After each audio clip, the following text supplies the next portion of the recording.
Hey everybody, how's it going? I'm Coach Steve. In the last video, we talked about space and pressure and their importance in understanding the game of soccer. You might be wondering, how do you take that knowledge and apply it on the field? Well, that's what we're going to talk about in this video. So when we looked at the tactical board from this aerial view, hopefully it was relatively easy to see the areas of space and pressure. But when we're in the actual field, these things can be harder to pick out. Now this might sound very simple, but it's worth mentioning that the primary way that we identify space and pressure on the field is by using our eyes. When we look around and take in that information, that's something that we call scanning. I cannot stress enough how important scanning is to your quality of soccer play. Basically, the better you are at scanning, the more effective you're going to be on the soccer field, period. And we talked about using our eyes. We can also use our ears. It's important to listen to our teammates so that we can let each other know important information about what's happening around us. All of this is part of developing what we call our soccer IQ, or our field awareness, our ability to read the game. This is not always easy, believe me. The game of soccer is very fluid. The picture of what's happening is constantly changing. Space and pressure can appear and disappear very quickly. So we need to constantly be looking around, scanning, checking our environment so that we can find space that we can use and recognize the pressure that we want to avoid. And this field awareness, just like any other soccer skill, like passing, dribbling, shooting, if you want to be good at it, if you want to get better at it, you have to practice. Good news for us is that we can practice our technical skills and this awareness at the same exact time. So let's break down exactly what we're looking for to develop this awareness. So number one, we want to encourage our players to widen their field of vision. It's very common for players to focus narrowly on the ball. We want to widen that focus and take in more info than just where the ball is. Imagine that you accidentally kick the ball across a busy street and you want to go get it. If we just focus on the ball and run after it, we don't know what's happening on the street. Number two, we want to condition our players to take every opportunity to scan the field around them. Just like Frank Lampard here. He's constantly looking around, checking his environment, checking his shoulder, looking behind him so that when the ball does come, he knows that he has some space here to work with.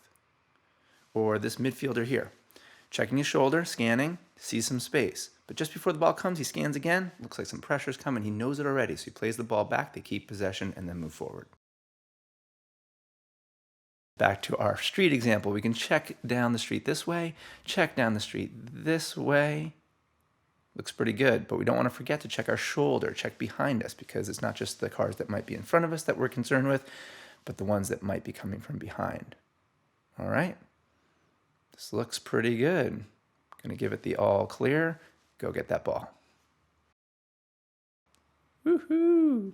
All right, so widening your field of vision, scanning the field. These are important for taking information in, which brings us to number three. We want to use that information. Use what you see to help you make smart choices with and without the ball. Let's take a look at a few drills that'll help us do all three of these things. The first two that I'll show you I got from a coach named Coach Javi, who has a great YouTube channel with excellent individual training sessions and ideas. This first one is simple. We have two sets of two partners. Now, a number of the drills that I'm going to be linking to in the description are set up for one coach to be working with one player. But I like to take these drills and use them with the whole team by doing what they've done in this example, pairing up the players and designating one partner to be the coach or the quote-unquote trainer and the other partner to be the target player. And then they switch roles. There's a little bit of a learning curve for players taking on the trainer role at the beginning, but it's worth it. All the players get a bunch of great touches on the ball along with this awareness training. And one of the character traits that we like to focus on as a team is being a good teammate. It's a great opportunity to show players how they can actually help each other get better. I like to suggest to the trainers that they not just give directions, but also use words of encouragement as they go. We do like 10 to 15 minutes of this kind of training at each practice, and it works out great. So here the target player is in a box with colored cones at the corners. The trainers can start things off by saying go or fast feet to let the target player know to start running quickly in place.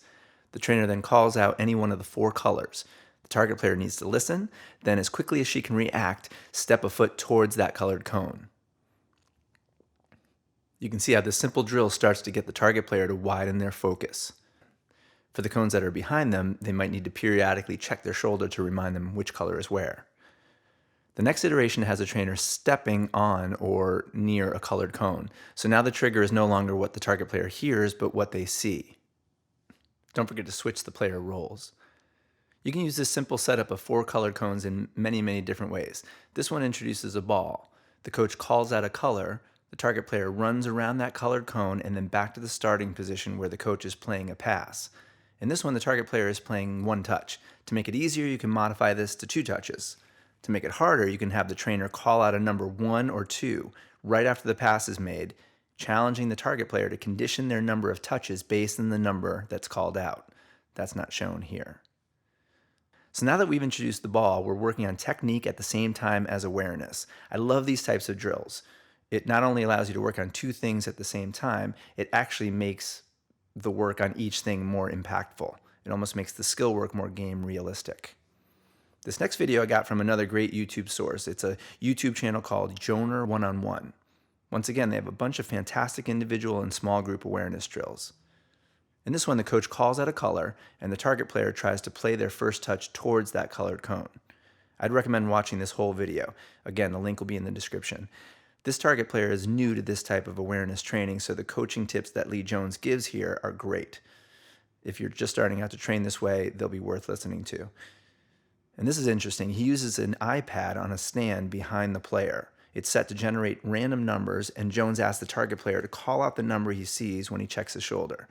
In other videos and other drills, the target player is asked to do something specific with the ball if they see an odd number, and to do something else if they see an even number. In place of an iPad, you can use another player behind the target player to hold up a number between 1 and 5 and ask the target player to say that number when they check their shoulder. Again, there are many different possibilities and variations that you can use. Okay, I'm going to show you 2 more examples. The first one is for dribbling. For this one, we have 6 colored cones and 3 target players, each one going one at a time, one after the other. The target player starts with fast feet, and then the trainer or coach calls out a color. The target player runs around that colored cone, and as they're doing that, the coach calls out the next color. So the player needs to quickly change direction to find the next colored cone. The next progression adds a ball. So now each target player starts with foundations or tic-tacs or toe taps or something like that, listens for the first colored cone, then dribbles around that one, and as the coach calls out the next color, they need to quickly change direction, find the next colored cone. The target player needs to always be listening, again working on being aware of the environment around them, widening that focus. For younger or newer players, they'll have to go slower, but that's all right. Make sure that they keep control of the ball. That's important. And then once they have the control, then they can move faster. You can challenge more experienced players to keep their head up, to know where the ball is without looking directly at it. And the final progression has the target player making a pass to the coach. The coach passes the ball back, then calls out a color to dribble around. Control here is really important. Yes, when possible, we want that first touch to go towards the first colored cone, but not at the expense of control. All right, and here's the last video. We'll take a look at this one for fun. It gives you an idea of how complicated some of these awareness drills can get. There is a lot being asked of this amazing 10-year-old kid. There are 3 sets of cones, each with a slightly different color pattern. If the coach calls out red, red, yellow, or yellow, red, red, that's this middle pattern, so the target player needs to move forward and bounce back a pass on one side and then the other of these 3 middle cones, then return to the starting position. If the coach calls out this color pattern, the player moves towards that pattern of cones, plays a bounce back, then opens up his body as he checks his shoulder. As he breaks pressure and finds space, he'll say the number that he saw on the iPad, then take his first touch with his far foot. If the number he saw was odd, he'll take that first touch towards the close pole. If it was even, he'll take the first touch towards the far pole, dribbles around that pole, then passes back to the coach and starts again. Whew, that's a lot. All right, here's a helpful note for coaches.